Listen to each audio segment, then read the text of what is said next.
Gabonaises, Gabonais, mes chers compatriotes, le 17 août 1960, dans la paix, l'union et la concorde, notre pays, le Gabon, accédait à la souveraineté internationale. En ce jour de ferveur et d'allégresse patriotique, j'ai une pensée profonde et une vive émotion à l'égard de feu le président Léon Mba, père de l'indépendance, et de feu le président Omar Bongo Ondimba, père de la rénovation. En effet, malgré le temps qui passe, leur voix continue inlassablement de nous rappeler nos devoirs envers notre mère patrie, le Gabon. Il y a 64 ans, le premier président de notre pays, en proclamant à la face du monde l'indépendance du Gabon, s'adressait ainsi au peuple gabonais. En ces heures solennelles, où notre pays va naître à son nouveau destin, je prie Dieu qu'il nous accorde la fécondité dans nos ménages, la paix dans nos cités, l'abondance dans nos campagnes, la sagesse et la vertu qui font la force des nations, c'est-à-dire l'union, la discipline, le travail et la justice. À cet instant où je m'adresse à vous, il est aussi de mon devoir d'avoir une pensée pleine d'humanité à l'endroit de nos compatriotes qui se trouvent soit affaiblis par la maladie, soit éplorés par la perte d'un être cher, soit accablés par les difficultés diverses de la vie. Mes chers compatriotes, nos prédécesseurs précités et tous ceux qui ont animé la vie politique et publique de notre pays ont contribué à jeter les bases de l'édifice dans lequel nous évoluons depuis 64 ans. Ils représentent jusqu'ici les lumières qui ont éclairé notre chemin vers la paix, la concorde et la cohésion nationale. Aussi, je reste profondément convaincu que les errements regrettables de ces dernières années ne seront bientôt qu'un lointain souvenir de l'histoire de notre pays. Grâce au coup de la libération du 30 août 2023, notre destin commun a pris un tournant décisif, plein d'espoir. Tout comme l'expression de notre souveraineté à travers le monde est progressivement en train de se reconstruire. Gabonaises, Gabonais, au-delà des aspects festifs, je tiens particulièrement à ce que ce 64e anniversaire de l'accession de notre pays à l'indépendance soit porteur d'une signification particulière et fondamentale. Il doit être l'occasion pour moi de partager avec vous, de manière très claire, mon idéal autour d'une seule pensée, qui sera notre cri de ralliement et de rassemblement à tous.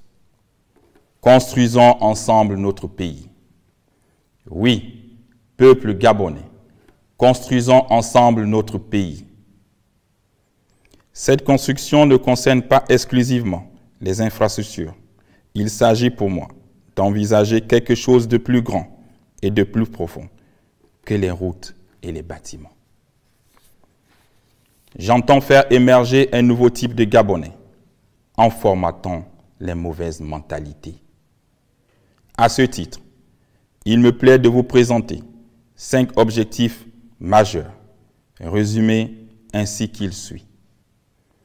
Enraciner le Gabon dans l'état de droit, redonner à notre pays ses lettres de noblesse, garantir le droit à l'éducation et à la santé pour tous, redonner l'espoir à la jeunesse, restructurer l'économie nationale afin de garantir à tous une vie digne. Peuple gabonais, la restauration des institutions est la devise du Comité pour la transition et la restauration des institutions. Elle commande que l'intérêt supérieur de la nation passe avant nos aspirations personnelles. C'est pourquoi la nouvelle Constitution, issue des recommandations du dialogue national inclusif, constitue une opportunité pour construire notre pays. Dans les jours à venir, un référendum sera organisé et nous serons appelés à nous prononcer. Je vous invite à y participer massivement.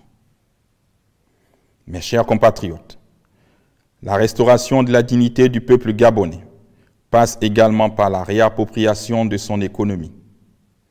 Pour atteindre cet objectif vital, il va falloir faire des choix et définir nos priorités. Tout d'abord, il est fondamental que le Gabon entre dans un nouvel écosystème de travail en s'appropriant les petits métiers qui sont d'immenses gisements de création de richesses.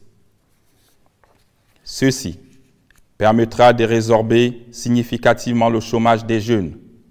Puis, il y a la reconquête économique de notre souveraineté, qui passe par la maîtrise de nos ressources naturelles, comme bien d'autres pays ont déjà réussi à le faire. C'est dans cette logique que nous avons fait valoir notre droit de préemption en rachetant la compagnie de production pétrolière Assala Energy. Cette décision marque bien notre volonté d'accéder à cette indépendance financière recherchée. Gabonaises, Gabonais, mes chers compatriotes, les autres secteurs de notre pays, que sont l'agriculture, le bois, l'énergie, les mines, le numérique, la pêche, l'industrie et le tourisme, connaîtront les mêmes mutations ambitieuses que le secteur pétrolier. Toutefois, pour y parvenir, il nous faut mettre en place un cadre législatif solide, basé sur des lois fortes, gage d'un véritable état de droit. L'état de droit est bien plus qu'un simple concept pour le CTRI. Il est l'idéal de démocratie auquel nous devons tous aspirer. Il garantit notre liberté et notre justice en assurant à chaque Gabonais, quel qu'il soit, la possibilité de s'exprimer librement et de vivre dignement. Car il n'y a pas de démocratie sans liberté d'expression, mais également sans respect de la loi. Aucun pays au monde ne s'est développé dans l'anarchie et le désordre, ou par l'injure et la caricature. Nos divergences d'opinion ou d'idées ne doivent pas nous amener à mépriser nos dirigeants, voire à dénigrer notre pays sur les réseaux sociaux. C'est inacceptable. Force restera toujours à la loi. Le Gabon a toujours été un havre de paix. Le dialogue et la tolérance ayant été érigés en principe de gouvernance, ce qui a fortement contribué à mettre en valeur sa diplomatie, plusieurs fois sollicité pour aider et accompagner des pays amis, en proie à des crises diverses. De cette culture de paix, minutieusement construite, précieusement entretenue et si chère au peuple gabonais, notre pays ne peut servir de base arrière pour mettre à mal la stabilité d'autres États ou la quiétude des peuples frères et amis. En ce temps de transition, plus que jamais, la discipline qui caractérise les militaires restera un des éléments fondamentaux de la gouvernance, sur lequel le Comité pour la transition et la restauration des institutions entend s'appuyer pour bâtir le Gabon nouveau.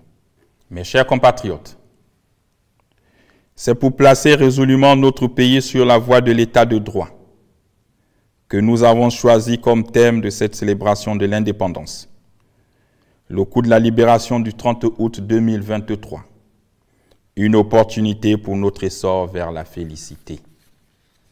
Cette thématique très pertinente est pour moi une façon de souligner l'implication de l'armée dans la construction de l'état de droit et de la démocratie. Je m'en réjouis profondément, car cela donne tout son sens à notre action du 30 août 2023. Pour cette 64e édition de l'indépendance, nous brandirons avec fierté la capacité de l'armée à protéger nos concitoyens et à garantir l'intégrité de nos frontières. N'oublions jamais que la plus grande force d'un militaire réside d'abord dans son attachement indéfectible à la patrie et à ses compatriotes. Gabonaises, Gabonais, mes chers compatriotes, encore une fois, construisons ensemble notre pays en mettant de côté tout ce qui peut nous diviser. L'histoire de notre pays, écrite depuis la nuit des temps par les mains de nos ancêtres, magnifie l'invincible espoir qui ouvre la voie à notre essor vers la félicité. Bonne fête de l'indépendance. Honneur et fidélité à la patrie. Vive le Gabon éternel. Je vous remercie.